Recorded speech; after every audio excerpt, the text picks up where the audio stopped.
Marry me tonight, and I'll make every problem you have disappear by morning. Kayla stared at the most dangerous man in Seoul, her hand instinctively protective over her 8-month pregnant belly, and wondered if desperation had finally driven her insane.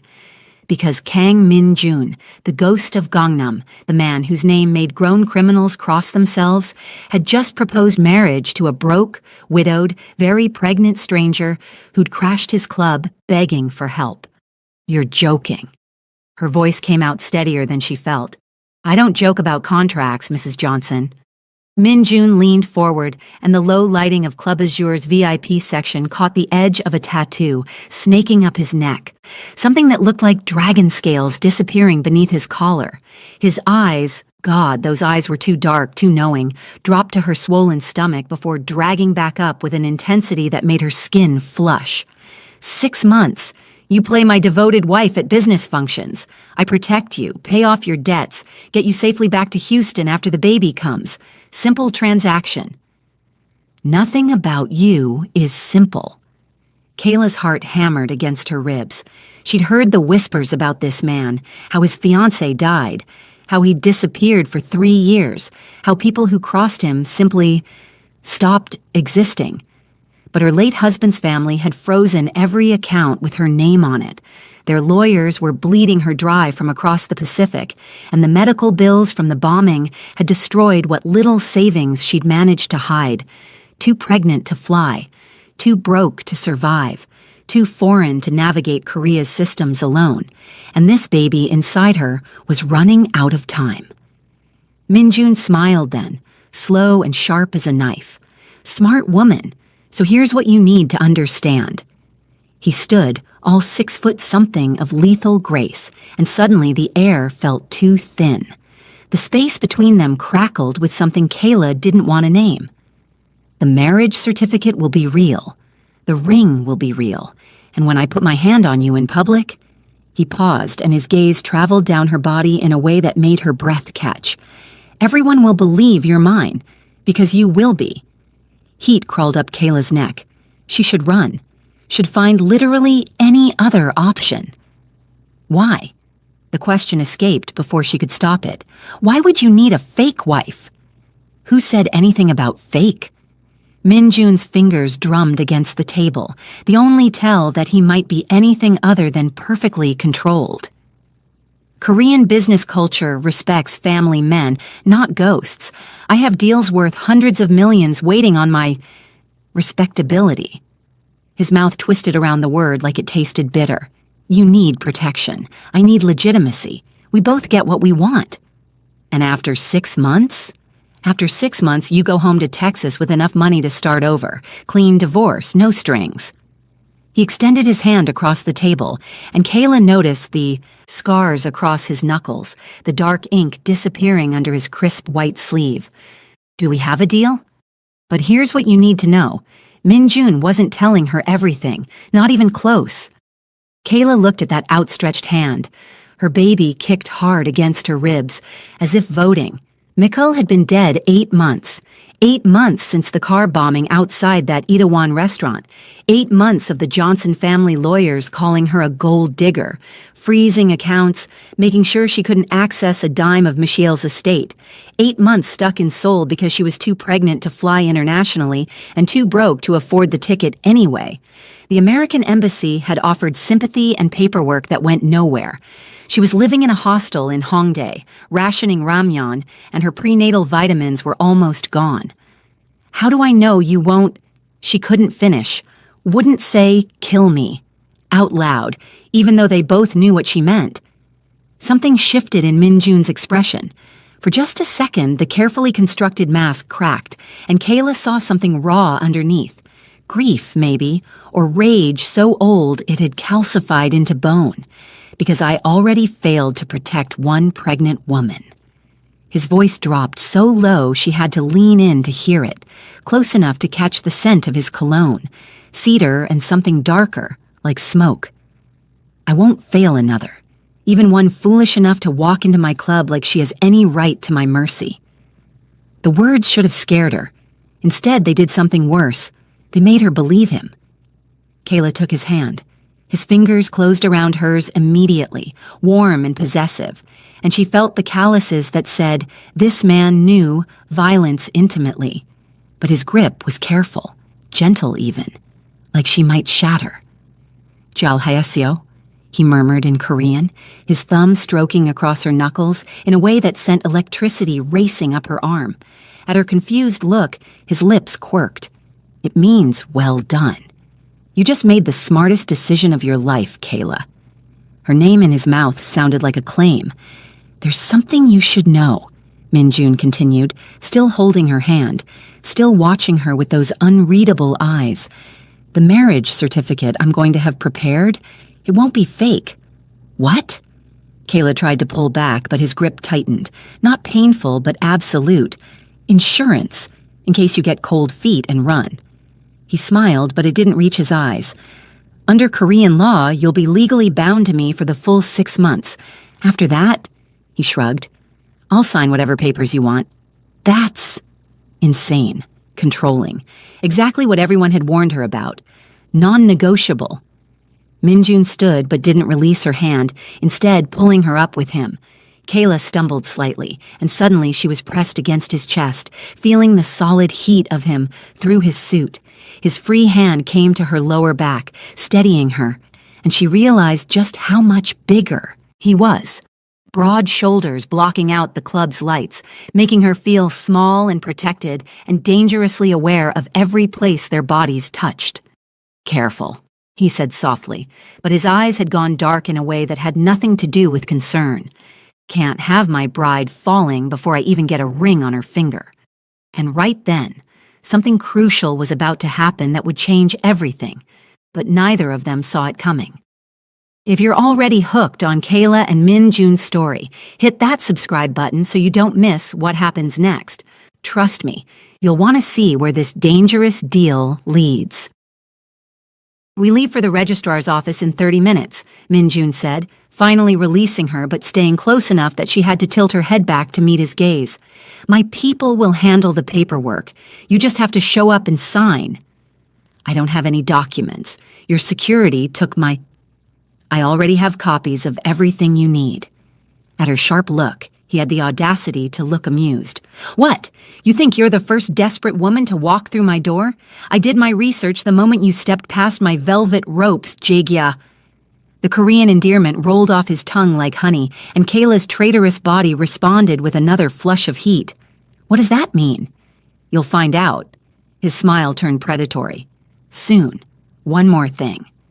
Min-jun leaned down, invading her space until she could count his eyelashes, until she could see the exact shade of brown in his irises. His hand came up to cup her jaw, thumb brushing her bottom lip in a touch so intimate it stole her breath. "When we're in public, you touch no other man. You smile at no other man. You belong to me in every way that matters." His voice went rough, almost reverent. "Understand?" Kayla's pulse hammered in her throat. She should say no, should tell this beautiful, dangerous man that she wasn't some possession to be claimed. Instead, she heard herself whisper, "Yes." Good girl. The words were a rumble that she felt in her bones. Min-jun's eyes went molten, his thumb still resting against her lip, and for one impossible moment, Kayla thought he might kiss her, right there in front of his entire crew.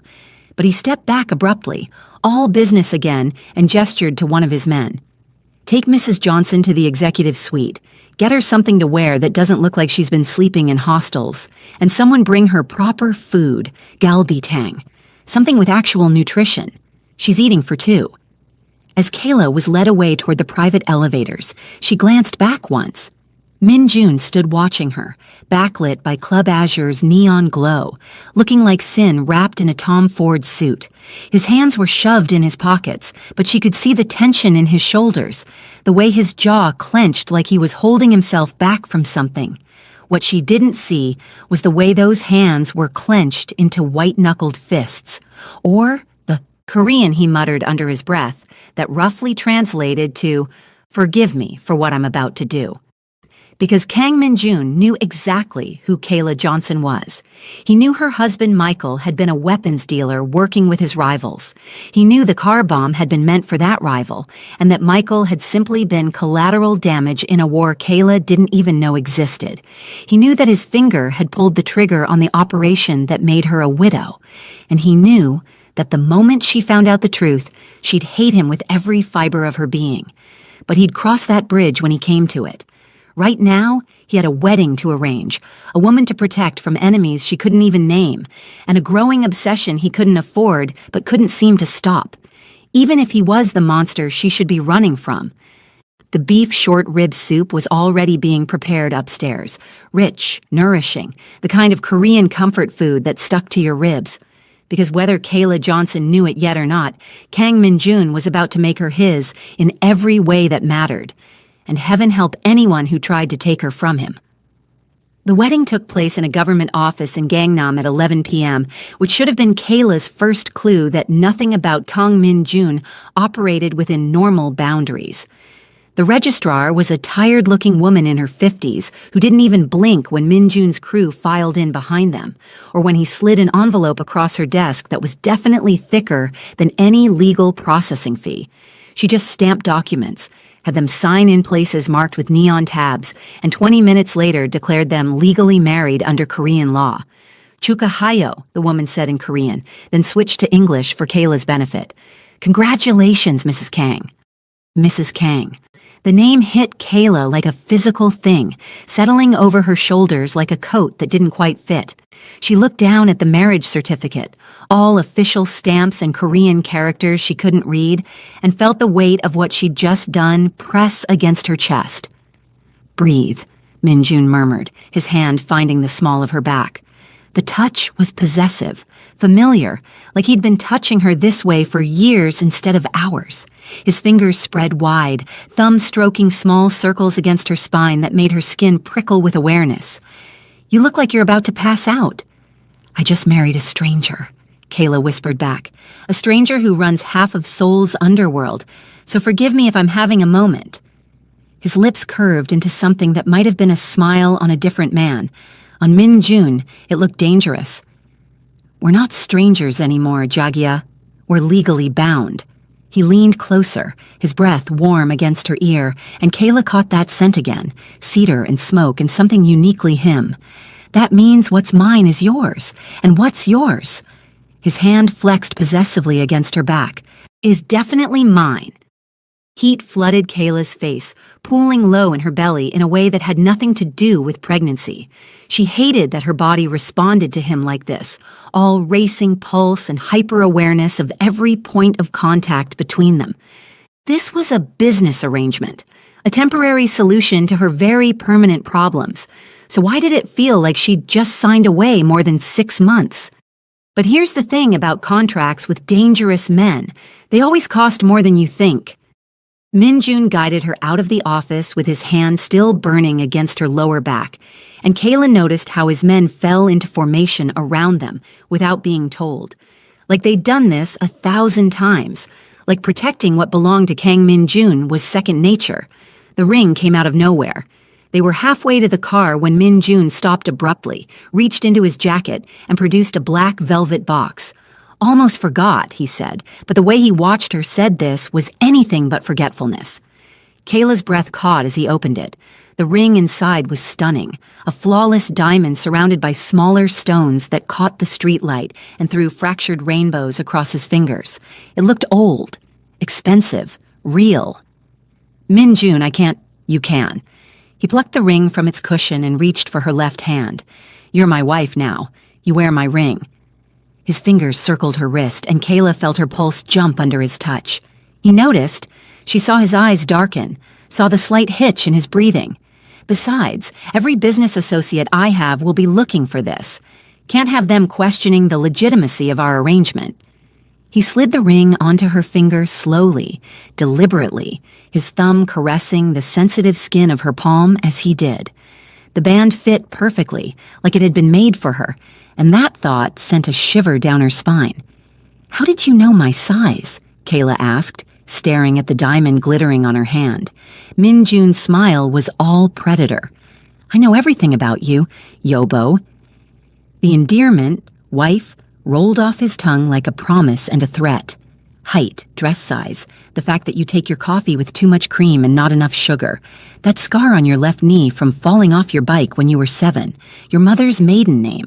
Should I continue? A chill ran through her that had nothing to do with Soul's night air. That's invasive. That's thorough. He finally released her hand, but his fingers trailed across her wrist in a way that felt intentional. I protect what's mine, Kayla. Can't do that if I don't know every detail. The drive to Minjun's penthouse in Hanam-dong was silent, except for the low murmur of Korean from his security team in the front seats. Kayla pressed her forehead against the cool window, watching Seoul's glittering skyline blur past, trying to ignore how Minjun's thigh was pressed against hers in the back seat.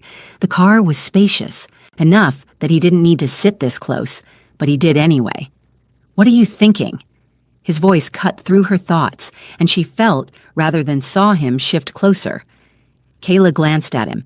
He'd loosened his tie, unbuttoned his collar, rolled up his sleeves, and she could see the tattoos now, intricate black ink that wound up his forearms like smoke given form.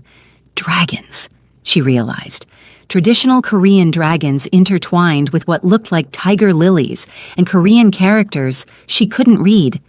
I'm thinking, she said carefully, dragging her eyes away from the flecks of muscle and ink, that I don't know anything about you except that you're dangerous and you have excellent taste in suits. What do you want to know? The question felt like a test, like he was daring her to ask what she really wanted to know. Why did your fiancé die?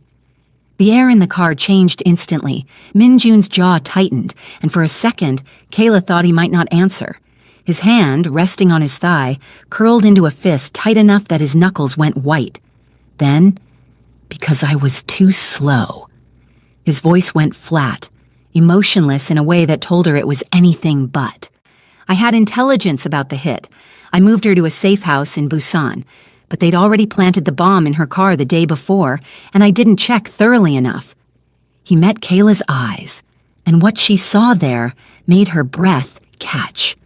Grief, rage, self-loathing. She was 3 months pregnant. I lost them both. Oh God, Kayla's hand moved instinctively to her own belly, and she saw Minjun track the gesture, saw something flicker in his expression. Hunger and grief and protective fury all tangled together. I'm sorry, she whispered. Don't be. He looked away, out his own window, but his hand uncurled and reached across the space between them to rest on her thigh. The touch was light, almost questioning, but it burned through the thin fabric of her dress. It made me better at what I do, more careful, more ruthless. A pause. His thumb stroked absently against her leg. No one's gotten close enough to hurt me since. Until now, Kayla thought. Because whether he admitted it or not, letting her into his life, even temporarily, was a vulnerability. What she didn't know was that Minjun was asking himself the same question, and liking the answer less and less. The penthouse was obscene, floor-to-ceiling windows overlooking the Han River, minimalist furniture that screamed old money, and security cameras in every corner. Minjun gave her a brief tour, his hand never leaving her back, steering her through rooms like he was already mapping where she belonged in his space. Guest room's there, he said, pointing to a door off the main hallway. My room's at the end. Panic room is behind the bookshelf in my study. Fingerprint access, I'll program yours tomorrow. He paused at the kitchen, pulled open the refrigerator to show her shelves stocked with fresh fruit, banchan side dishes, and what looked like meal-prepped containers labeled in Korean. My ajumma keeps it stocked. She comes Tuesdays and Fridays. Don't answer the door for anyone except her or my head of security, Dae-jung. Sounds like a prison, Kayla said, trying for humor but landing somewhere near exhaustion. Minjun stopped walking, turned to face her fully, and the intensity in his gaze made her want to step back. But she held her ground, even as he moved closer, backing her subtly against the kitchen island. It's protection, he said quietly, caging her in with his arms on either side of her hips. Not touching, but close enough that she could feel the heat radiating off him. There's a difference. His hand came up to cup her face, thumb brushing her cheekbone in a touch so gentle it made her ache. "You're under my roof now, Kayla. That means you're under my protection, and I don't fail twice." The promise in his words should have comforted her. Instead, it felt like a vow. "I should." Kayla's voice came out breathless. She was trapped between the island and 6 feet of dangerous Korean man who was looking at her like she was something precious and breakable. "It's late. The baby's been kicking all night." Something shifted in Min-jun's expression, softened. "May I?" It took her a second to understand what he was asking. When she did, her breath stuttered. "You want to feel?" He nodded, and there was something almost vulnerable in the request, like he was asking for more than permission to touch her stomach. Kayla should say no, should maintain boundaries between them. But she found herself nodding instead, and then Min-jun's large hand was splaying across her belly, warm and reverent through the thin fabric of her dress. They stood like that for a long moment, Min-jun's palm pressed against her, his other hand still braced on the counter beside her hip, effectively pinning her in place. His eyes locked on where his hand rested, and Kayla watched emotions flicker across his face too fast to name. And then the baby kicked, hard, right against his palm. Min-jun's whole expression transformed. Wonder, raw, unfiltered wonder. "Strong," he murmured in Korean, his thumb stroking across her belly in slow, hypnotic circles. "정말 강한지. She's really strong." "Could be a hay," Kayla whispered, but she couldn't look away from his face, from the way he touched her like she was something sacred. "No." Min-jun's eyes lifted to hers, and the heat in them nearly knocked her sideways. "It's a girl. I can tell." "You can't possibly." "I can." He stepped impossibly closer, until his chest nearly brushed hers, until she could count his eyelashes and see gold flecks in his dark irises. His hand flexed against her stomach, possessive and gentle all at once. "And she's going to be beautiful, like her Yama." Mother. He'd just called her mother in Korean, and the intimacy of it stole whatever breath she had left. "Min-jun," Kayla said, and his name on her lips made something dangerous flash in his eyes. This isn't... "If I don't walk away right now," he interrupted, voice gone rough and low, "I'm going to kiss you." Her heart slammed against her ribs. "We're married." "A contract marriage." But he didn't move his hand, didn't step back. His gaze dropped to her mouth and stayed there. "You're off limits." "Says who?" "Says me." His jaw clenched like he was physically restraining himself. "Because if I start, Kayla, I won't stop. And you're not ready for what I want." The confession hung between them, heavy and electric. Kayla felt it in the tension coiled through his shoulders, in the way his fingers trembled slightly against her belly, in the rapid rise and fall of his chest. Then Min-jun withdrew his hand abruptly and stepped back, putting blessed distance between them. "Get some sleep. Tomorrow we start playing the happy couple for Seoul's Elite. You'll need your energy." He turned and walked toward his room, and Kayla stood there in the kitchen, still feeling the ghost of his touch, her heart racing and her skin too hot. Because Kang Min-jun wasn't supposed to look at her like that, wasn't supposed to touch her with reverence and barely leashed hunger, wasn't supposed to make her want to close the distance between them and find out exactly what he meant by "what I want." This was temporary. 6 months and she'd be gone. So why did that thought suddenly feel like a loss? What Kayla didn't see was Min-jun standing on the other side of his closed door, both fists pressed against the wood, fighting every instinct that screamed at him to go back out there and claim what was legally his. She was pregnant with another man's child, the man he'd killed, and Min-jun was already so obsessed with her that he'd nearly broken his own rules the moment her baby moved under his hand. He was supposed to protect her, make amends, keep his distance. Instead, he was falling, hard and fast and catastrophically. And when Kayla eventually learned the truth about Michel's death, when she discovered that her savior was actually her destroyer, Min-jun would lose her, completely, finally, unless he made her fall first. The plan was simple. Make her need him, make her want him, make her his in every way that mattered before the truth came out. It was manipulation. It was selfish. It was the most dangerous game he'd ever played, but Kang Min-jun had never lost a game he was willing to cheat at. And for Kayla Johnson, he'd cheat at everything. Kayla woke to sunlight streaming through floor-to-ceiling windows and the smell of something delicious wafting from the kitchen. For a disorienting moment, she forgot where she was, forgot the contract marriage, the dangerous man down the hall, the ring weighing down her left hand. Then her baby kicked hard against her ribs, and reality crashed back. She was Mrs. Kang now, at least for the next 6 months. The guest room was minimalist luxury, all clean lines and neutral tones, but someone had already unpacked boxes she didn't remember seeing last night.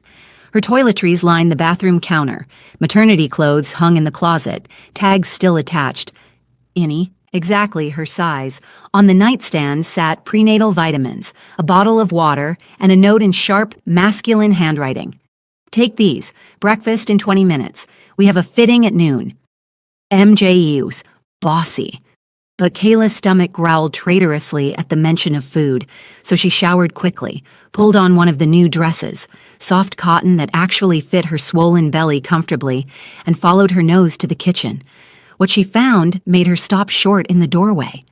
Kang Min-jun stood at the stove, barefoot, wearing black silk pajama pants that hung dangerously low on his hips, and nothing else. Just miles of golden skin, carved muscle, and those tattoos she'd glimpsed last night now on full display. The dragons wound up both arms across his shoulders and disappeared down his spine in intricate black ink. Korean characters marked his ribs, and just above his heart, a name. Written in Hangul that Kayla couldn't read, but she knew what it said anyway. His dead fiancé. You're staring, Yobo. Min-jun didn't turn around, just kept stirring whatever was in the pan with easy, practiced movements, but she could hear the amusement threading through his voice.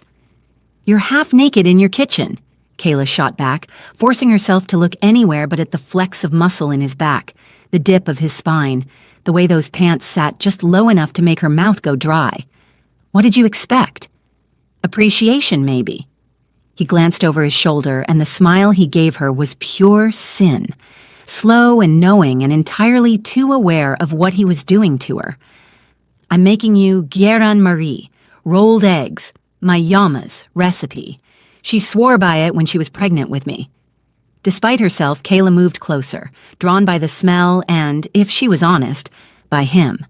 Her hand instinctively cradled her belly as she approached. You cook? I have many skills you don't know about yet. Min-jun plated the eggs with practiced efficiency, added steaming rice, kimchi, and what looked like seasoned spinach. He set it on the counter, then turned to face her fully, leaning back against the stove with his arms crossed. The position made every muscle in his torso stand out in sharp relief. Sit. It wasn't a request, but Kayla found herself obeying anyway, sliding onto one of the bar stools and trying not to notice how his eyes tracked her movement, lingering on the curve of her belly in a way that felt almost possessive. Eat, he commanded, moving to stand across from her. You barely touched the food last night. I was too busy having an existential crisis about my life choices, Kayla muttered, but she picked up the chopsticks he'd set out, real ones, not the training kind with the connected tops, and immediately fumbled them. Do you know how to use those? Min-jun asked, and there was something almost tender in the question. I'm learning as I go, like everything else in my life right now. Something flickered in his expression. Guilt, maybe, or regret, but it was gone before she could name it. He rounded the counter and stood behind her, so close she could feel the heat of his bare chest radiating against her back. Here. His arms came around her, hands covering hers, adjusting her grip on the chopsticks with surprising gentleness. Thumb and index finger here. Rest this one in the curve between your thumb and palm. Don't move the bottom one, just the top. Kayla couldn't breathe. his chest pressed against her shoulders, his chin nearly resting on top of her head, his hands, those dangerous, scarred hands, impossibly gentle as they guided hers. She could smell his soap, something clean and cedar dark, could feel the barely there brush of his breath against her hair, the solid warmth of him surrounding her. Like this? Her voice came out embarrassingly breathy. Tak mat ah, just right. Minjun's thumb stroked across her knuckles in a caress that felt far too intimate for a chopstick lesson, and Kayla felt the touch all the way down to her toes. He stayed there a moment longer than necessary, his breath warm against her temple, before stepping back. Now try. She managed to pick up a piece of egg, got it halfway to her mouth before it slipped and plopped back onto the plate. Minjun's low laugh, rough and genuine, made her cheeks burn. "Don't laugh at me," Kayla said, but she was smiling despite herself, despite everything. Not all of us grew up with chopsticks. Good thing you have 6 months to practice. He moved back to his side of the counter, picked up his own plate, and ate with the kind of effortless grace that came from a lifetime of muscle memory. His eyes never left her face. "That fitting I mentioned, it's for tonight's event. One of my business partners is throwing a charity gala at the Shilla Hotel in Gangnam. We're making our debut as a married couple." The food turned to lead in Kayla's stomach. She set down the chopsticks carefully. "Tonight? Minjun, I don't know how to... You don't have to do anything except stand beside me and look beautiful." His eyes tracked over her face with an intensity that made her skin flush, then dropped to where her hand rested protectively on her belly. "Which won't be difficult. Trust me." Was he... flirting? Kayla couldn't tell if that made this easier or infinitely more complicated. What if someone asks questions about us, about how we met? We tell them the truth. At her sharp look, Minjun's smile turned calculating, almost dangerous. "That you needed help, I offered it, and I fell for you the moment I saw you walk into my club. Simple. That's not the truth, isn't it?" He held her gaze, and Kayla saw something dangerous swimming in those dark eyes, something raw and honest and terrifying. "I did fall for you the moment I saw you, Kayla, pregnant, desperate, brave enough to walk into a lion's den because you had no other choice." His voice dropped lower. That part's not a lie. Her heart stuttered in her chest. Before she could process that, before she could figure out if he meant it, or if this was part of the performance they'd be giving tonight, Minjun's phone buzzed sharply on the counter. He glanced at the screen, and his entire demeanor shifted. The playful man who'd been teaching her chopsticks vanished like smoke, replaced by something cold and lethal. His jaw tightened, eyes going flat in a way that reminded Kayla exactly who she'd married. "I have to take this," he said, already moving toward his study with predatory purpose. "Finish your breakfast. The stylist will be here at 11. He disappeared behind the study door, and Kayla sat alone in the too big kitchen, staring at the Korean food she didn't know how to eat, wearing a ring she didn't earn, in a marriage that wasn't real, except it was starting to feel real. The way he touched her, the way he looked at her, the domestic intimacy of him cooking her breakfast in his expensive penthouse while Seoul sprawled below them. And that terrified her more than anything. But here's what you need to understand. Kayla wasn't the only one getting scared. In his study, Minjun pressed the phone to his ear and listened to Dae-jung's report with mounting fury. "Say that again," he said in Korean, voice deadly calm in the way that made his men nervous. The Johnson family's lawyers filed a motion this morning, claiming Kayla kidnapped herself to avoid facing criminal charges in the U.S. They're saying she's mentally unstable, that the pregnancy has made her delusional and dangerous. They want the Korean authorities to detain her for psychiatric evaluation and extradition. Minjun's free hand curled into a white-knuckled fist on his desk. On what grounds? They're claiming she threatened suicide in emails to Michael's family. Forged emails, obviously. We trace them back to a firm in Houston, but they have a judge willing to sign off on the evaluation order. Then we make it disappear. Minjun's voice went soft in the way that made grown men fear for their lives. "I don't care what it costs. I want those lawyers to wake up tomorrow and realize that going after my wife was the worst mistake of their pathetic careers. Understand? Already on it, Young Nim. But there's something else you need to know. Daejung paused, and Minjun could hear the hesitation. We've been monitoring the Johnson family's communications like you asked. Mikkel's younger brother, Tyler, has been asking questions about the car bombing. He doesn't believe it was random. He's hired a private investigator here in Seoul. Former NIS. Expensive. Thorough. The temperature in the room seemed to drop 10 degrees. How close is he? Minjun asked quietly. Not close enough to be a problem yet, but if he keeps digging, if he finds the right people to bribe... Daejung didn't need to finish the sentence. If Tyler Johnson kept digging, he'd eventually find the thread that connected Michael's death to Minjun's organization. He'd find the proof, the witnesses, the paper trail Minjun thought he'd burned. And when that happened, Kayla would learn the truth. Keep eyes on him, Minjun ordered, his voice ice.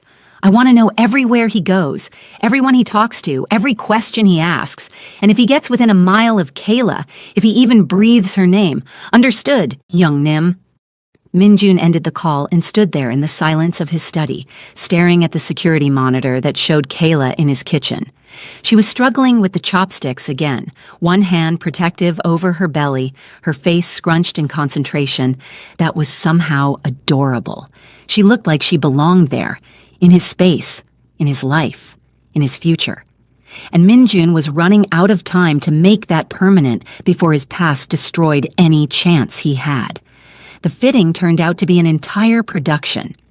A team of stylists descended on the penthouse at 11 sharp, like a well-dressed invasion force, bringing racks of designer gowns, shoes, jewelry, and enough makeup to stock a department store. We need elegant, but not too formal. The head stylist, a sharp-eyed woman named Ji-won who looked like she could cut you with her cheekbones, said in accented English, circling Kayla like a predator evaluating prey. Sophisticated, expensive, something that says, I belong on Kang Min-jun's arm and in his bed. She paused, eyeing Kayla's prominent belly with a critical eye, and something that makes the pregnancy look intentional, not accidental, like he planned this. Like you're the beloved wife carrying the precious heir. It was accidental, Kayla said flatly, exhaustion making her honest. Ji-won waved a perfectly manicured hand dismissively. Yes, but Seoul's upper crust doesn't need to know that. Tonight, you're the woman who tamed the ghost of Gangnam, the foreigner who captured Korea's most dangerous bachelor. Play the part, and they'll believe anything. They tried on 12 dresses before finding the right one. Midnight blue silk that somehow made Kayla's brown skin luminous, the fabric draping over her belly in a way that looked elegant and intentional instead of awkward. The neckline was just low enough to be interesting, the back dipped to show skin, and when she moved, the silk caught the light like water. Ji-won styled her natural curls into something sleek and sophisticated, pulled back from her face, added minimal makeup that emphasized her eyes and the fullness of her lips, draped diamonds at her throat that probably cost more than a car, and stepped back with a satisfied nod. Won Byuk-hae, perfect. Kang Min-jun won't be able to keep his hands off you. She smirked. Not that he seems to have much self-control around you anyway. What's that supposed to mean? Kayla asked. It means, Ji-won said, lowering her voice conspiratorially, that I've been styling Min-jun for 5 years, and I've never seen him look at anyone the way he looked at you this morning, like you're something precious he's terrified to break. Before Kayla could respond to that, before she could process the warmth blooming in her chest, Min-jun walked into the room, and the words died in her throat. He wore a black tux that looked custom-tailored to his body, every line sharp and perfect. His hair was styled back from his face, showing the strong bones of his features, and he'd covered most of his tattoos except for the ones that crept just above his collar. A deliberate choice that made him look dangerous and civilized all at once. He looked untouchable, like money and power and violence wrapped in Armani. Until his eyes landed on Kayla, and something cracked in that perfect facade. Sibal, he muttered in Korean, a curse harsh enough that Ji-won's eyebrows shot up, and her assistant suddenly found reasons to be very busy across the room. He crossed to Kayla in 3 long strides, his hands coming to her waist, like he had every right to touch her, like he couldn't help himself. You look He seemed to struggle for words, switching between Korean and English. Naomu Arumdawo. So beautiful I forgot how to speak properly. Kayla's heart did something complicated and dangerous in her chest. It's just a dress, Minjun. It's not the dress. His thumb stroked along her sides, just under her ribs, the touch reverent through the silk. His eyes traced her face like he was memorizing every detail. It's you. It's always been you. The room felt too small suddenly, too warm. Jiwon cleared her throat pointedly, breaking the moment. We should go. Car's waiting downstairs, and you know how Chairman Park hates when people arrive late. But Minjun didn't move, just kept looking at Kayla like she was something rare and breakable and entirely his. Tonight, he said quietly, meant only for her. Stay close to me. Don't accept drinks from anyone but staff I've vetted. Don't wander off, not even to the bathroom without telling me. And if anyone makes you uncomfortable, if anyone says anything that upsets you, you'll make them disappear? Kayla tried to joke, but it came out shaky, because part of her believed he actually would. Minjun's smile was blade sharp and absolutely sincere. Without hesitation, you're mine to protect now, Kayla. I take that seriously.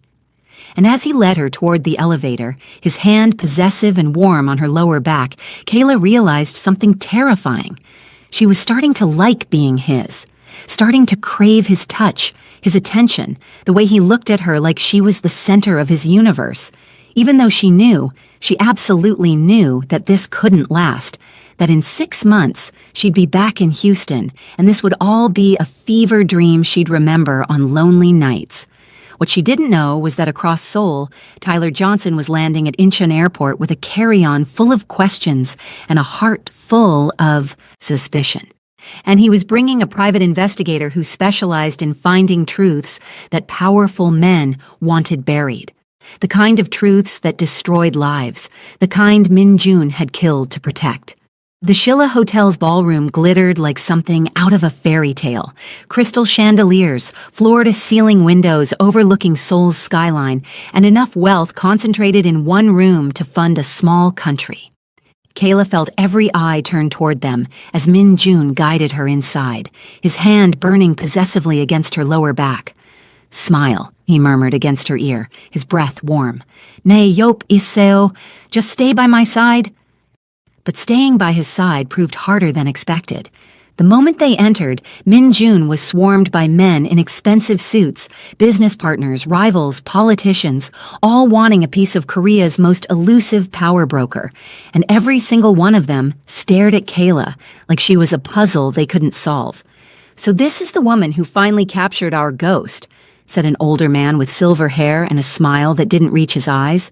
Chairman Park, Kayla realized from Min Jun's earlier briefing. "American, I hear, and expecting. How modern of you, Min Jun, ah?" The condescension dripped like honey-coated poison. Min Jun's hand tightened on Kayla's waist, the only sign of his anger. "My wife," he said, voice pleasant but with an edge that made Chairman Park's smile falter. "Kayla Johnson Kong, and yes, we're expecting our first daughter." The lie rolled off his tongue so smoothly that Kayla almost believed it herself. Our daughter. Like the baby was his. Like they were a real family instead of a contract with an expiration date. The evening crawled by in a blur of introductions and calculated smiles. Kayla played her part, the devoted wife, the glowing mother-to-be, while Min Jun's hand never left her body. A touch at her waist, fingers intertwined with hers. His palm spread possessively over her belly when someone asked about the baby. It should have felt like an act. Instead, it felt like a preview of something she'd never have. They were preparing to leave, Min Jun already texting Dae-jung for the car, when a woman in red intercepted them near the exit. "Min Jun, ah." Her voice was silk over razors. "You didn't introduce me to your wife." Kayla felt Min Jun go rigid beside her. "Hae-won." Lee Hae-won was stunning in the way expensive things were. Polished, perfect, untouchable. Her smile was pure venom as she looked between them. Yoonji would be so interested to see her replacement, though I suppose you couldn't replace her, could you? Her eyes dropped to Kayla's belly with undisguised contempt. "So you found something different instead. "We're leaving," Minjun said, his voice gone cold and dangerous. "Of course."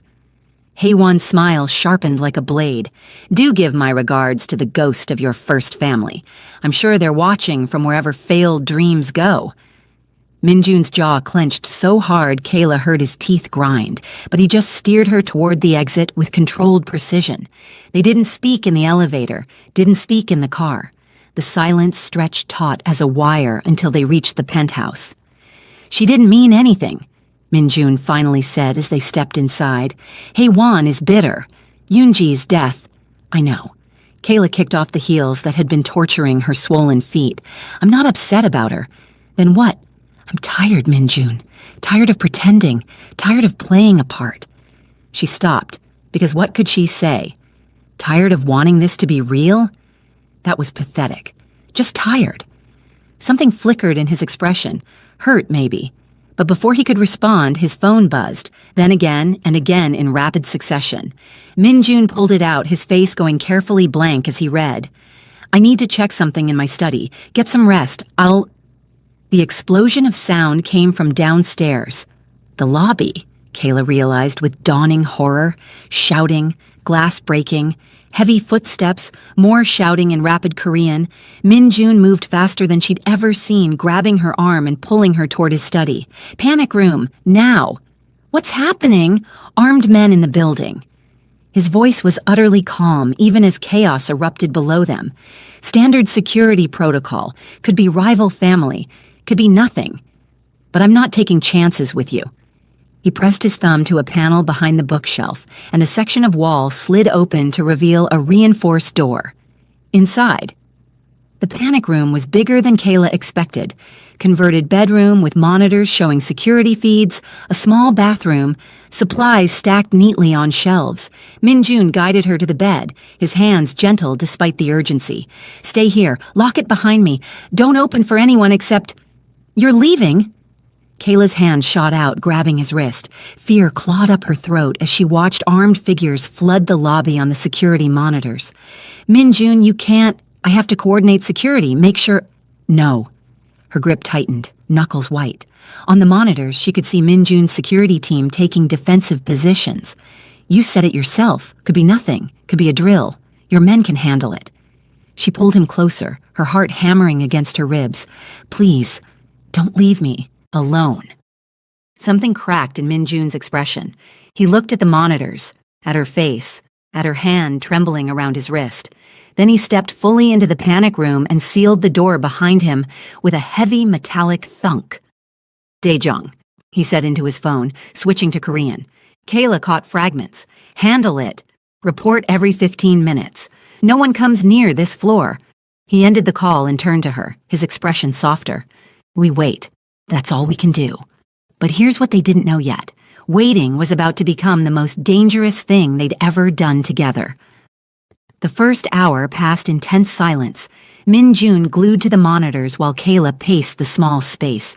The armed men were Minjun's own security, running an unscheduled drill, but he hadn't known about it, and the confusion had created chaos that still hadn't fully cleared. "I'm going to kill Daejung for this," Minjun muttered, watching his men finally stand down on screen. "Unannounced drills when I have—" He stopped, jaw working. "When you have what?" Kayla asked. His eyes met hers, dark and intense. "When I have something to lose." The words hung between them, heavy with meaning she didn't want to examine too closely. "Hour 2. Kayla's back started aching from standing. Minjun noticed immediately, guiding her to sit on the bed, his hands massaging her lower back with surprising gentleness. Better? Yeah. She should tell him to stop, should maintain distance. But his hands felt too good, and she was so tired of pretending she didn't want his touch. "Minjun, what Haewon said was designed to hurt you." His fingers worked a particularly tight knot, drawing a small sound from her throat. She was my past, a past I failed. But you— He paused, his hands stilling. "You're not a replacement, Kayla. You're something I never planned for." "What does that mean?" "It means I'm terrified," he admitted quietly, "because the only other time I let myself care this much, I lost everything. Hour 3 brought Minjun's jacket coming off, his tie discarded, sleeves rolled up to reveal those dragons that seemed to move in the dim light. They talked, really talked, about his childhood in Busan, her family in Houston, the futures they'd imagined before life got complicated. I wanted to teach, Kayla confessed, high school literature, help kids find themselves in books the way I did. You still could, Minjun said, something wistful in his voice. After. When you go back. After. The word tasted like ash in her mouth. Hour 4, everything changed. Kayla stood to use the bathroom, and that's when she felt it. A sharp cramp low in her belly that made her gasp and grab the wall. Minjun was beside her in an instant, his hand steadying her. What's wrong? I don't... Another cramp hit, stronger, and Kayla felt wetness between her legs, her water, breaking. 8 months, but close enough, and oh God, Minjun, the baby... His face went absolutely white. No, not now, not here. We need to get you to a hospital. There are still men in the building. Another contraction made her double over, and Minjun caught her. And even if there weren't, we don't have time. Zhenjiang?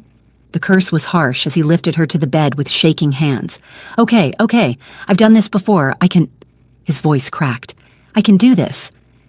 But you could see the terror in his eyes, the memory of last time, when he'd failed, when he'd lost everything that mattered. Minjun. Kayla grabbed his face, forcing him to look at her through the haze of pain. I trust you. Do you hear me? I trust you. Something shifted in his expression. The fear was still there, but beneath it, steel, determination. Tell me what you need.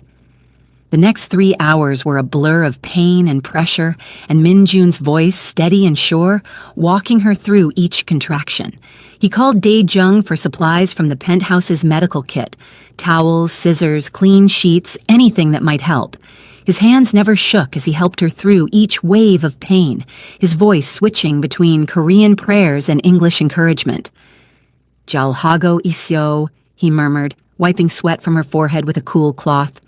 You're doing so well, Jagia. So strong. Almost there. I can't...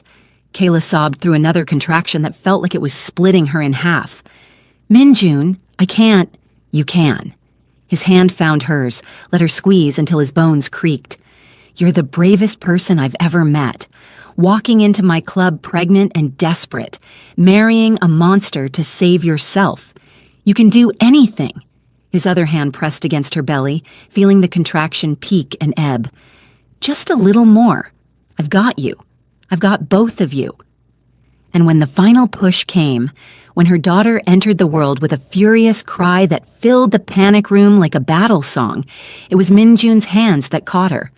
Minjun's voice that broke on a sob as he placed the screaming, perfect baby on Kayla's chest.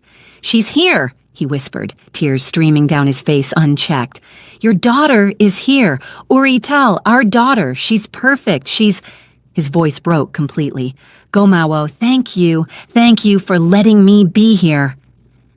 Kayla was too exhausted to correct him about the hour. Too overwhelmed by the tiny person on her chest, by Minjun's hands gentle and sure, as he tied off the cord with steady fingers, by the way he looked at them both like they'd given him something he thought he'd lost forever. Amara, Kayla breathed, running her finger over her daughter's tiny hand. Her name is Amara. Aramdapta. Beautiful. Minjun's scarred finger traced the baby's cheek with devastating gentleness. Amara Johnson Kang. Minjun, please. His eyes met hers, raw and desperate and more vulnerable than she'd ever seen him. Let me give her my name. Let me protect her the way I couldn't. His voice broke. Please. I know I have no right, but please. How could she say no to that? To the man who'd just delivered her baby with shaking hands and steady voice, who'd kept her grounded through the worst pain of her life, who looked at her daughter like she was a miracle he didn't deserve. Okay, Kayla whispered. Amara Johnson Kang. The smile that broke across Minjun's face was blinding. Dae-jung delivered supplies through the door an hour later. Clean clothes, more towels, water, food, formula, and bottles, everything they could possibly need. Minjun cleaned Amara with trembling reverence, swaddled her in the softest blanket like he'd done it 1,000 times, and settled into the chair beside Kayla's bed with the baby against his chest. "You should sleep," he said softly, his eyes never leaving Amara's face. "I'll watch her." "Minjun, you don't have to. I want to." Those dark eyes held hers. "Let me have this, please." So Kayla let exhaustion pull her under, trusting this dangerous man with everything that mattered. She woke hours later to dim light and silence. Minjun still sat in the chair, Amara asleep against his chest, but his eyes were on Kayla, watching her with an expression that made her breath catch, tender and possessive and almost reverent. "Hi," she whispered. "Hi." His voice was rough from disuse. "How do you feel?" "Like I just gave birth in a panic room." She tried to smile. Sore, exhausted, but okay. Her eyes dropped to Amara, sleeping peacefully. "Is she perfect? Fed her an hour ago with the formula Dae-jung brought.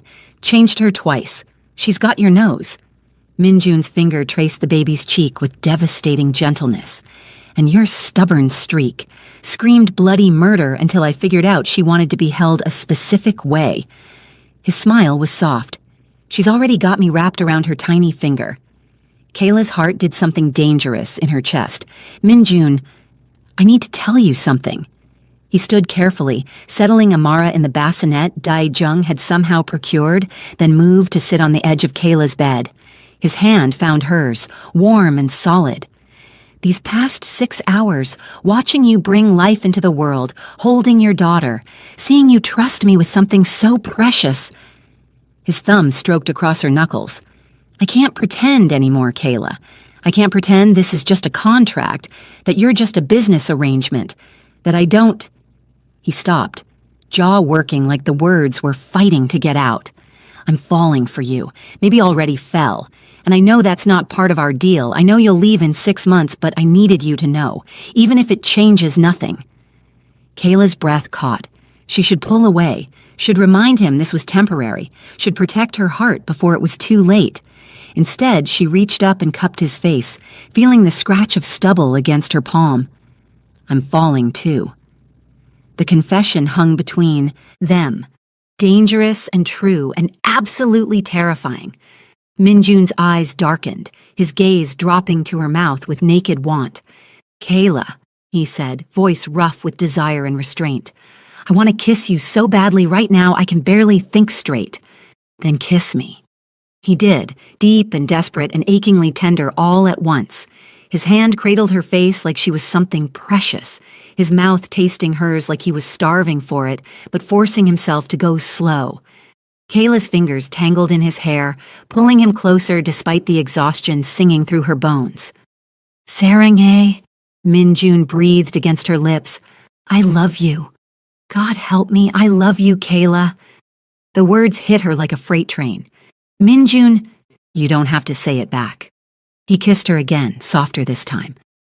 "I just needed you to know, in case—" He stopped, something dark flickering across his face. "In case things change." What does that mean? It means the world is dangerous and I have enemies, and keeping you safe means you need to know. He kissed her forehead, her cheeks, the corner of her mouth. "Nay, Joya, you're mine, both of you, and I protect what's mine with everything I have." When he finally pulled back, they were both breathing hard. Minjun's forehead rested against hers, his hand still cradling her face. "You need to rest," he said, though he sounded like it was killing him to say it. "Your body just went through something incredible and traumatic. You need to heal. Stay with me?" Kayla's voice came out smaller than she intended. "Just stay close?" "Daengnyeon Haji." "Of course." Minjun stretched out beside her on the bed, careful not to jostle her, and pulled her gently into his arms. "I'm not going anywhere." Kayla let herself relax into his warmth, his heartbeat steady beneath her ear, his hand stroking her hair with hypnotic gentleness. This was dangerous, this feeling blooming in her chest, this need for him that went so far beyond their contract, it terrified her. But right now, in this moment, she let herself have it.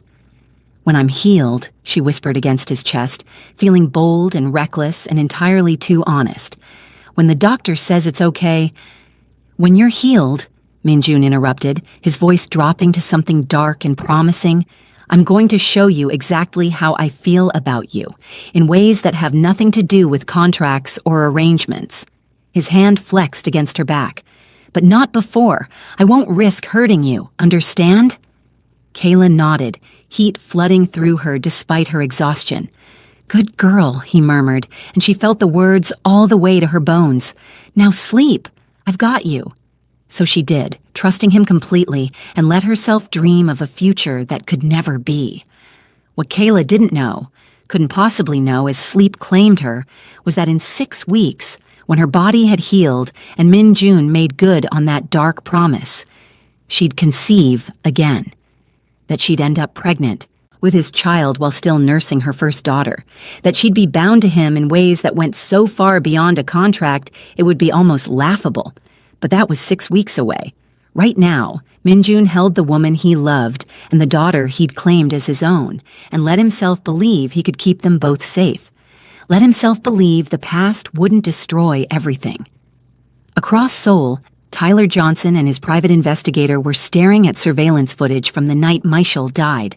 They'd found the car, the bomb, the paper trail, and it all led straight to Kang Min-jun's door.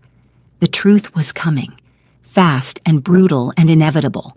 And when it arrived, Min-jun would lose everything, unless he was willing to become the monster Kayla feared he was.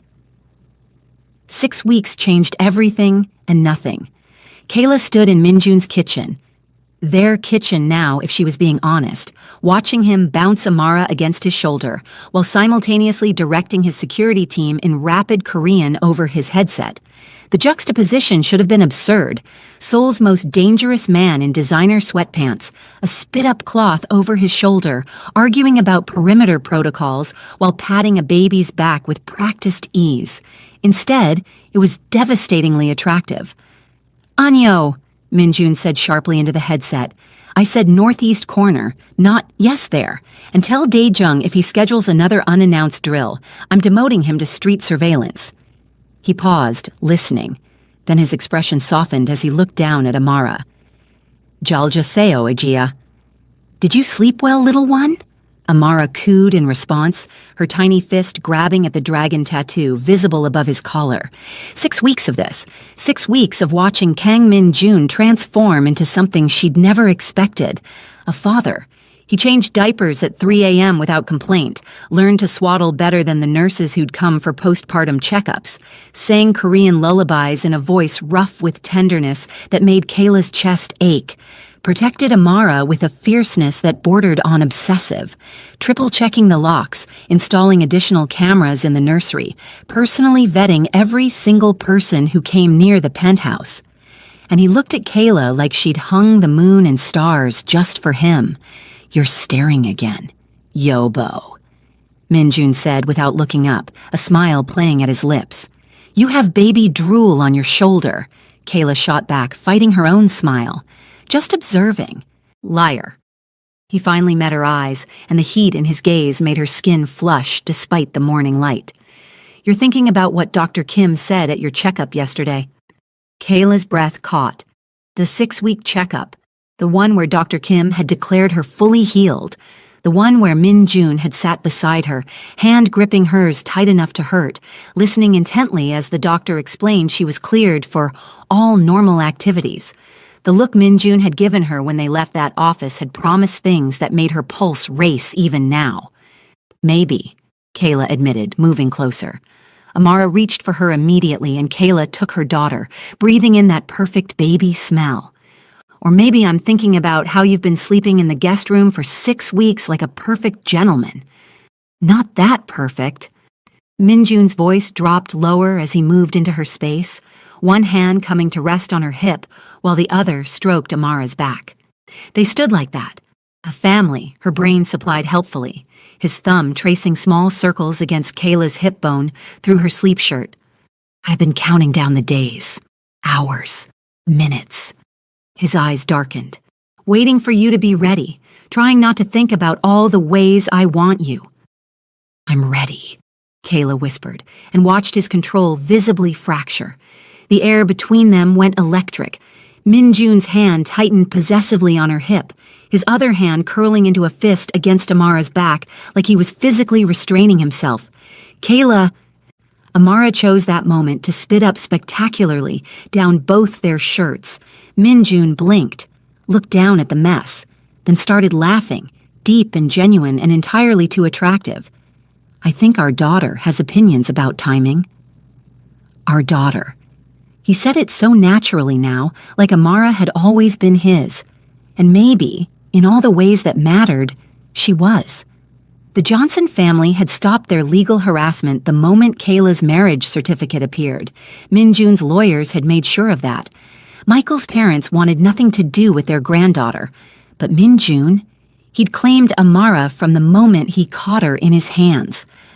The day passed in the strange new rhythm they'd developed. Min-jun working from his study while Kayla handled Amara's feedings, both of them trading off for naps and diaper changes, stolen moments in the kitchen where Min-jun would press up behind her at the counter and just breathe her in like she was oxygen, small touches that lingered, looks that promised more.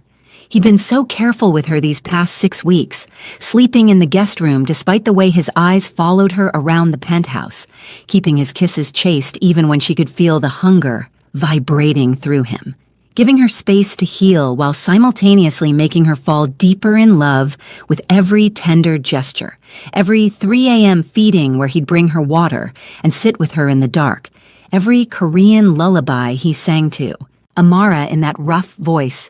But tonight felt different, charged with anticipation that built with every look, every accidental touch, every time their eyes met across the room and held just a beat too long. By the time Amara went down for the night, finally after an hour of fussing that had both of them taking turns walking her, Kayla's nerves were strung tight as wire. She found Min-jun in the living room, standing by the floor-to-ceiling windows, silhouetted against Seoul's glittering skyline. He'd changed into black silk pajama pants and nothing else, and the dragons across his back seemed to move in the low light. His shoulders were tense, hands shoved in his pockets like he didn't trust himself not to reach for her. "She down?" he asked without turning.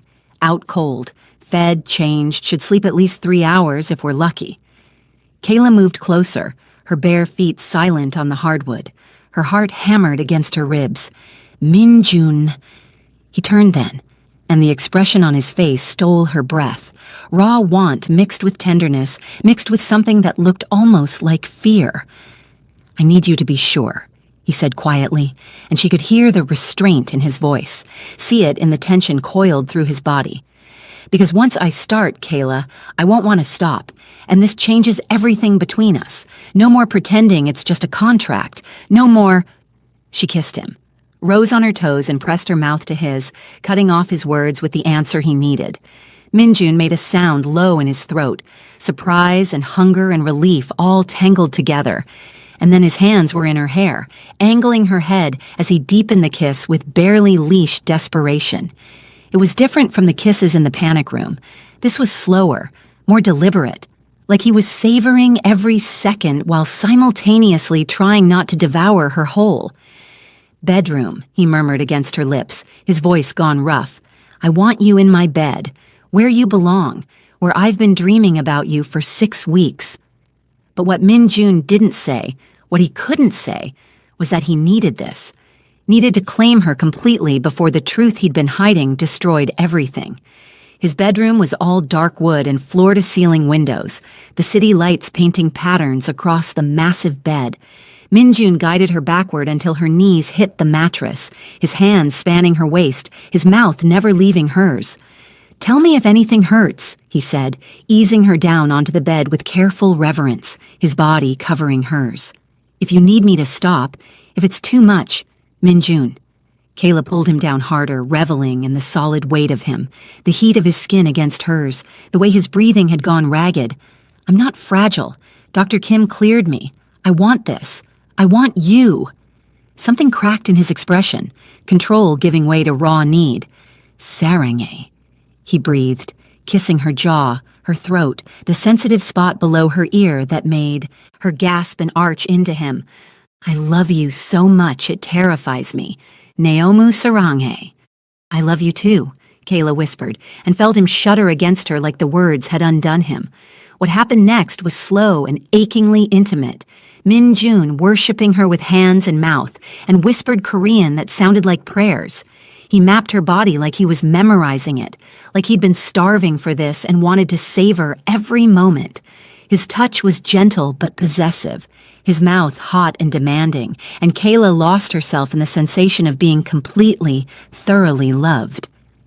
Arium Dawo, he murmured against her skin, his hands trembling slightly as they traced patterns that made her breath catch. Beautiful. Ne Joya, you're mine, Kayla. Say it. Yours, she gasped, her hands clutching at his shoulders, nails digging into the dragon tattoos. I'm yours, Min Jun. He took his time, watching her face with dark, hungry eyes, learning what made her gasp and what made her moan. The tension built between them like a living thing, all heat and breathless need, and the profound intimacy of two people becoming one. Look at me, Min Jun commanded softly, his hand cupping her face as they came together, the world narrowing to just the two of them. Nal Bois Jagia, I want to see your eyes. So she did, holding his gaze as they moved together, watching his control fracture piece by piece, seeing herself reflected in his eyes like she was something precious and powerful and entirely his. Dangsin eobsi sal su eobs eoyo, he said roughly, his forehead pressed to hers. I can't live without you. Don't ever leave me. Jabal, please. I won't, Kayla gasped, even though part of her knew the promise was impossible, even though in less than 5 months her contract would be up. I won't, I promise. The pleasure built and crested and shattered them both, Min Jun's mouth on hers swallowing her cries as they fell together into bliss. And in the aftermath, he held her like she might disappear if he loosened his grip even slightly, like she was the only thing keeping him anchored to earth. Stay in my bed, he whispered against her hair, his hand splayed possessively across her stomach. No more guest room, no more separate spaces. Stay with me. Hang Sang. Always. Okay, Kayla breathed, her body still humming, her heart so full it ached. Okay. They lay tangled together as their breathing slowed, Min Jun's fingers tracing idle patterns on her skin, his lips pressing soft kisses to her shoulder, her neck, anywhere he could reach. What are you thinking? Kayla asked after a long, comfortable silence. That I'm the luckiest man in Seoul, Min Jun said, and she could hear the smile in his voice. That I don't deserve you, but I'm selfish enough to keep you anyway. His hand flexed against her stomach. That I want more nights like this, more mornings waking up with you, more everything. Greedy, Kayla teased, but her heart soared. Dangnyeon Haji. Of course. He rolled them so she was tucked against his side, her head on his chest, his heartbeat steady beneath her ear. When it comes to you and Amara, I want it all. They talked in the dark, about futures that felt possible now, about Kayla maybe staying in Seoul longer than 6 months, about what it would mean to make this real. Min Jun's voice was soft and hopeful in a way she'd never heard before, and Kayla let herself dream. Amara's cry pierced the quiet around 2 a.m. Min Jun pressed a kiss to Kayla's temple and started to rise, but she stopped him. My turn. You got the last 2.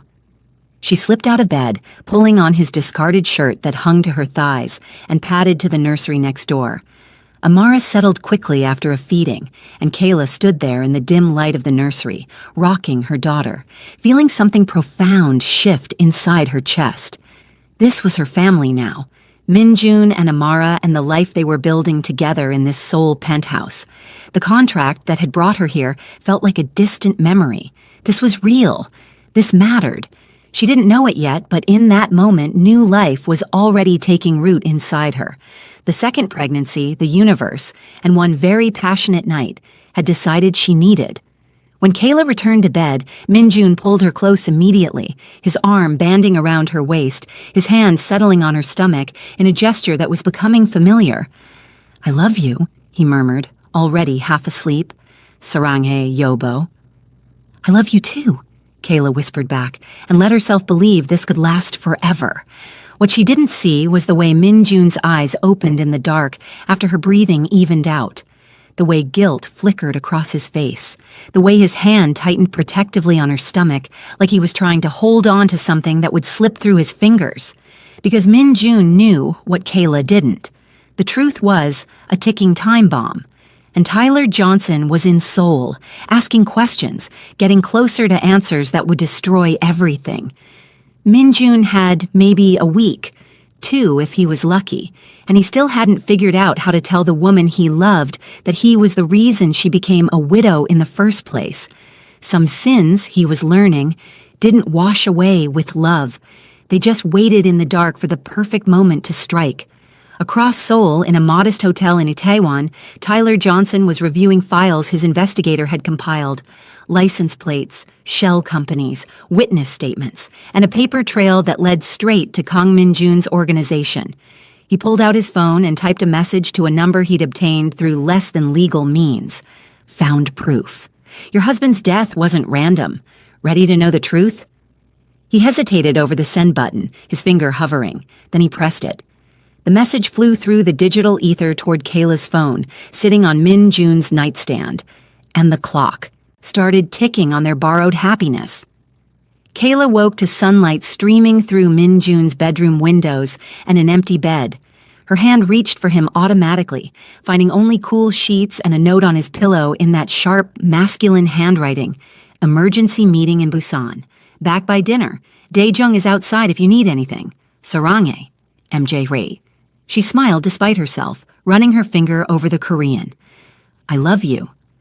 3 weeks since that first night together, and he still left her notes, still texted her throughout the day, still looked at her like she was his entire world. Kayla stretched, feeling the pleasant ache in her body, and her phone buzzed on the nightstand. Probably Min Jun checking in already. He'd been almost obsessive about it since they'd gotten together, texting every few hours when he was away like he couldn't stand being separated. But the message wasn't from Min Jun. Tyler Johnson, did you get my message? We need to talk about your husband's death. I have proof Kang Min Jun was involved. Kayla's blood turned to ice. She scrolled up and found another message from 3 weeks ago, the night she and Min Jun had first been together. She'd never seen it, had been too wrapped up in Min Jun, too happy to check messages from unknown numbers. Tyler Johnson, your husband's death wasn't random. Ask Kang Min Jun what really happened that night in Itaewon. Ask him who ordered the hit. Her hands shook. This was Mikhail's brother. Tyler wouldn't lie about something like this. But Min Jun, the man who delivered her baby, who sang lullabies to Amara at 3 a.m., who held Kayla like she was precious, he couldn't have... Could he? Kayla's mind raced back to moments that suddenly felt different. The way Min Jun had looked at her that first night in Club Azure, like he'd been expecting her. The marriage contract he'd had ready too quickly. The guilt that sometimes flickered across his face when he thought she wasn't looking. I failed her, he'd said about his fiancée. I won't fail again. What if there was more to the story? She needed to know, needed to see for herself. Min Jun's study was off limits. He told her that the first day, his one boundary in a penthouse, where she'd been given free rein of everything else. Business files, he'd said. Confidential. You understand. She'd understood then. But now? Now she needed answers. The study door was locked, but Kayla had watched Min Jun enter the code enough times. Her fingers trembled as she punched in the numbers. Amara's birthday, because of course he'd use that, and the lock clicked open. The study was immaculate.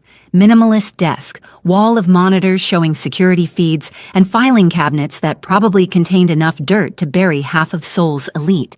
Kayla moved to the desk, her heart hammering so loud she could hear it in her ears. The first drawer held business contracts, legitimate stuff. The second had financial records for his various companies. The third drawer was locked. Kayla stared at it, Tyler's message burning in her mind. She could stop, could walk away, could trust the man she loved and forget Tyler's accusations. But what if Tyler was telling the truth? She found a letter opener in the top drawer and jimmied the lock. It gave with a soft click. And inside, files. Dozens of them. She pulled out the one marked with a date 8 months ago, the night Michael died. Inside were surveillance photos, Michael meeting with men Kayla didn't recognize, documents in Korean she couldn't read but caught words like weapons and transaction, and then a memo in English, signed by Min Jun. Target Kim Jae-sung.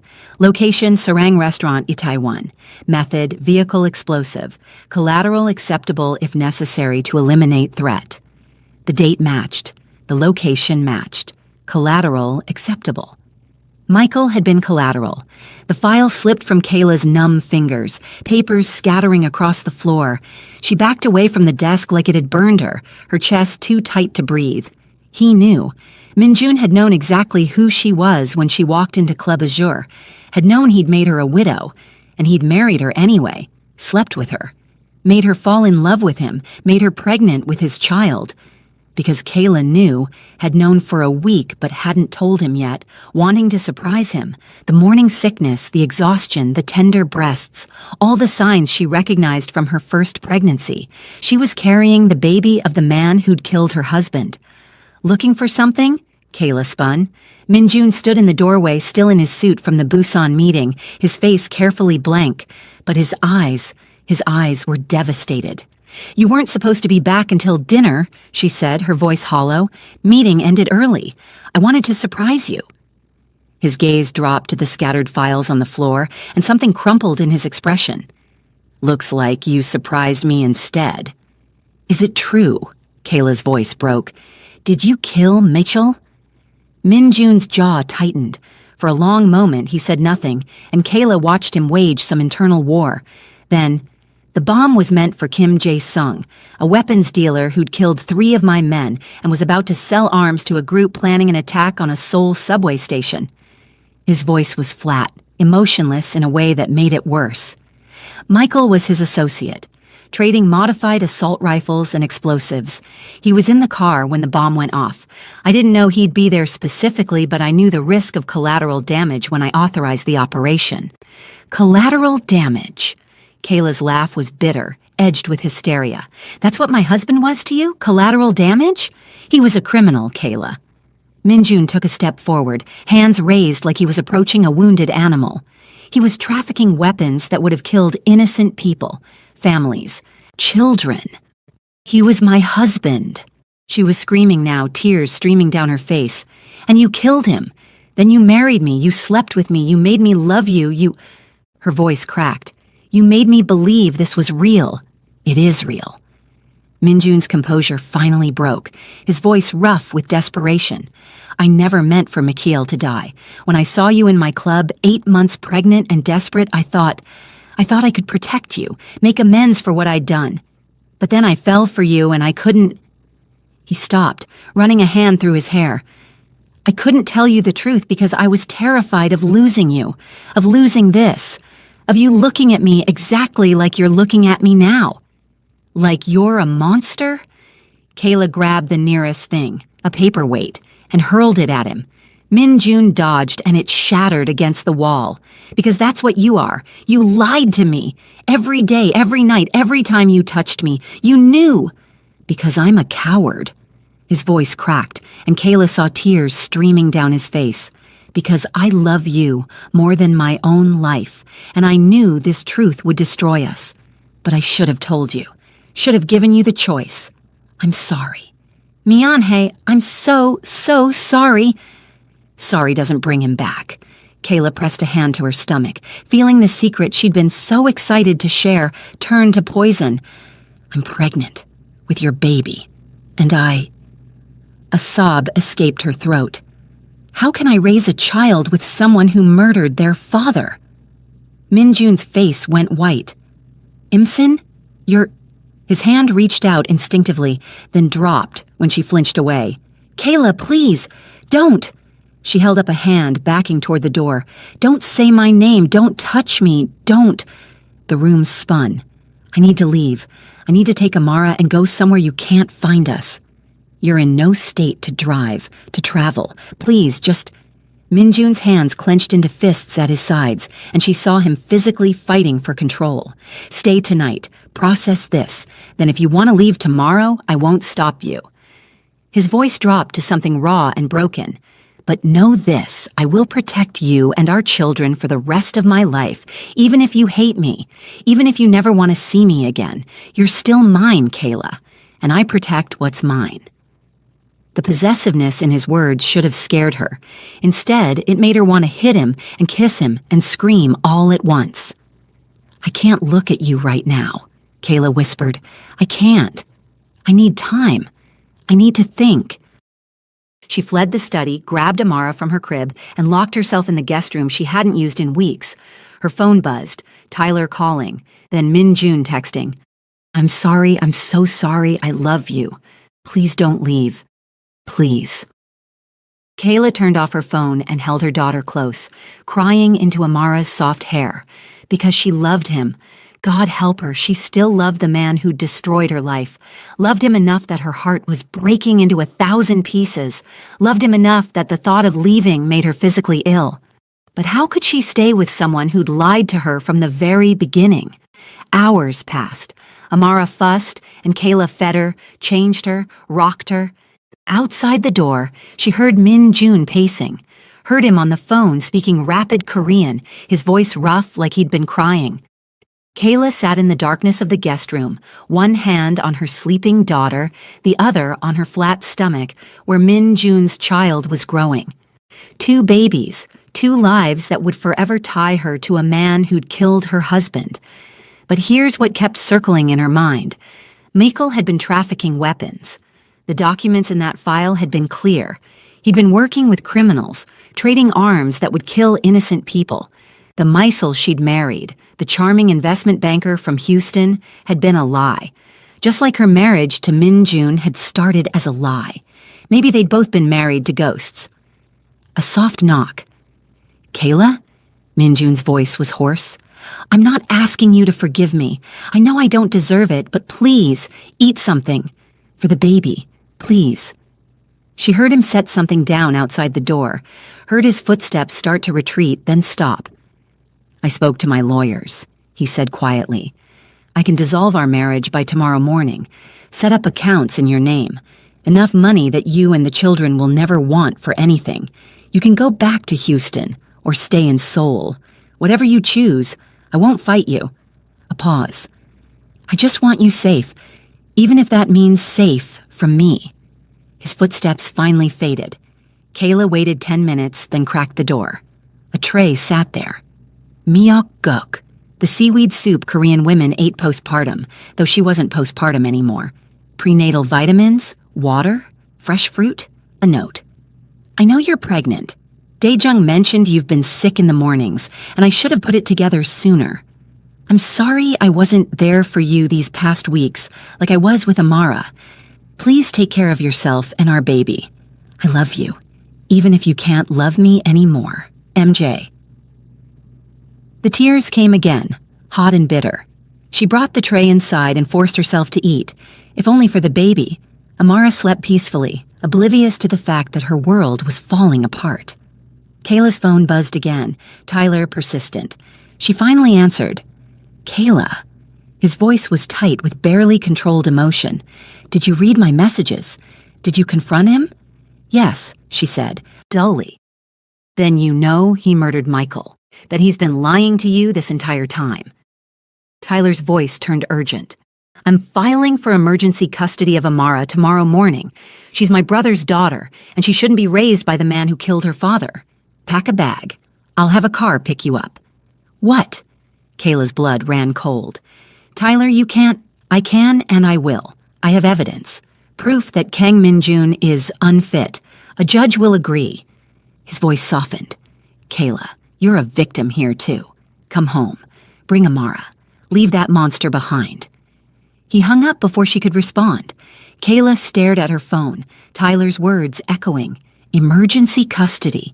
They wanted to take Amara, take her daughter away from the only father she'd ever known. The thought sent panic clawing up her throat, because whatever Min-jun had done, however he'd lied, he loved Amara. Loved her with a fierceness that bordered on obsessive. He'd delivered her in a panic room, held her through countless nights, claimed her as his own when no one else wanted her. And Amara loved him back. "Appa," she'd started babbling. Daddy. Could Kayla really rip them apart? Could she let Tyler, who'd never even met Amara, take her daughter away? But staying meant forgiving Min-jun, meant accepting that she loved a man who'd killed her husband, even if that husband had been a criminal himself. Kayla pressed her hands to her face and finally let herself think clearly. Michael had lied to her, had been trafficking weapons while she'd believed he was working late at the office, had put her in danger without her knowledge. If that bomb hadn't killed him, who's to say his criminal activities wouldn't have gotten them both killed eventually? Min-jun had lied too, but he'd also protected her, married her when no one else would, delivered her baby, loved her child as his own, and even now, even after being caught, he was offering to let her go. The Mikhail she'd mourned didn't exist, but Min-jun, flawed, dangerous, morally gray Min-jun, was real. His love was real. His protection was real, and she was carrying his child. The realization hit her like lightning. She'd already made her choice. 3 weeks ago when she'd fallen asleep in his arms, every morning when she'd woken up beside him, every time she'd watched him with Amara and felt her heart swell with impossible love. She'd chosen him. She'd chosen this family. Now she just had to fight for it. Kayla stood, settled Amara in her crib, and walked to Min-jun's study. He sat in the dark, a bottle of whiskey on the desk, his head in his hands. Min-jun. He looked up, and the devastation on his face nearly broke her. Kayla. Tyler called. He's filing for emergency custody of Amara tomorrow morning. She watched his expression shift from devastation to fury. He wants to take our daughter. Urital. Our daughter. Min-jun stood, his whole body coiled with protective rage. Over my dead body, I'll destroy him. We'll destroy him, Kayla interrupted. Together. Min-jun froze. What? I'm not saying I forgive you. I'm not saying this doesn't hurt. Kayla's voice shook but held firm. But Amara is ours, not Tyler's. She's ours. And this baby... She pressed a hand to her stomach. This baby is ours, too, and I'll be damned if I let Michael's family destroy what we've built. Kayla? Min-jun's voice cracked. I'm choosing us, she said, and felt the truth of it settle in her bones. I'm choosing our family, because Michael lied to me, too. He was a criminal, and I didn't know, and maybe we both married ghosts. She moved closer. But what we have now... It's messy and complicated and built on blood, but it's real, and I'm not letting anyone take it away. Min-jun crossed to her in 2 strides and pulled her into his arms, his whole body shaking. Gomawo, he breathed against her hair. Thank you. Jongmal Gomawo. I don't deserve you, but I swear I'll spend the rest of my life making this right. You better. Kayla said into his chest, letting herself hold on to him. Because I'm still angry, I'm still hurt, but I love you, you bastard, and I'm not going anywhere. She felt his tears in her hair, felt him press kiss after kiss to the top of her head, like he couldn't believe she was real. Tell me everything, Kayla said, pulling back to meet his eyes. About Michiel, about the operation, everything. No more secrets. If we're doing this, I need the truth. So Min-jun told her. Everything. About Kim Jae-sung's weapons ring, about Mikhail's involvement, deeper than Kayla had realized, meeting with buyers, facilitating deals, about the intelligence that said an attack was imminent, about the impossible choice Min-jun had made. I would make the same choice again, he said quietly. That bomb stopped weapons from reaching terrorists who would have killed hundreds. But I would give anything to have done it without taking Michael from you.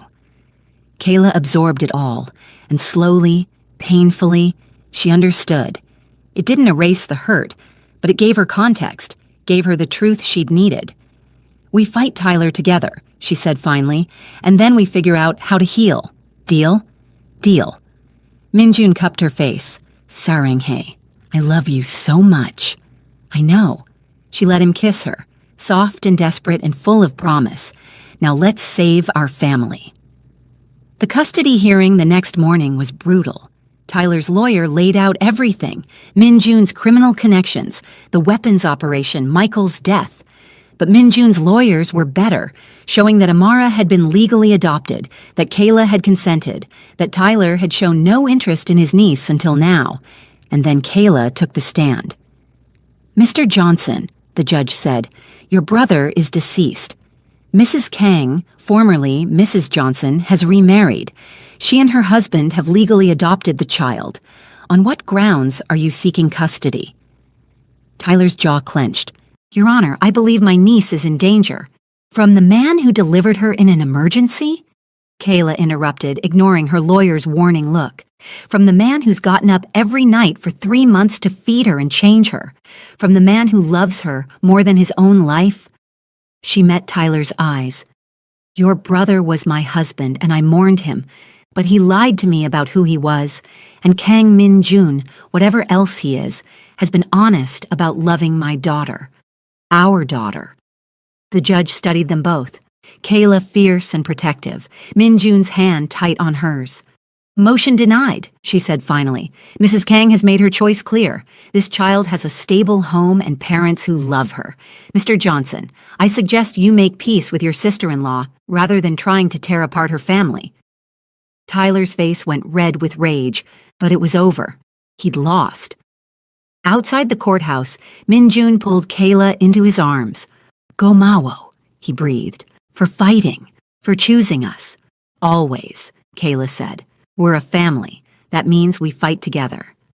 3 months later, Kayla stood in Min-jun's kitchen, their kitchen, watching him feed Amara breakfast while simultaneously trying to feel her stomach for the baby bump that was just starting to show. "Stop that," Kayla laughed. "You'll feel him kick in a few months." "Him?" Min-jun's eyes lit up. "You think it's a boy?" "Just a feeling." She moved into his arms, let him rest his hand on her growing belly. "A son to go with our daughter." "Wanbyokhan gajok," Min-jun murmured. "Perfect family." He kissed her softly. "I love you. I love you too." And she meant it. The anger had faded slowly over these months, replaced by understanding and forgiveness. They'd started therapy, both couples counseling and individual. Min-jun had been brutally honest about his past, about his business. They were building something real on the ashes of their lies. It wasn't perfect. Some days were harder than others, but it was theirs. "Appa!" Amara shrieked, throwing cereal at Min-jun's face.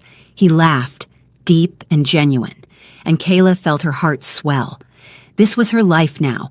A mafia boss who sang lullabies, a daughter who'd never know the man whose blood she carried, but who had a father who'd die for her, a son growing inside her who would be born into love and protection, and a family that had fought like hell to stay together.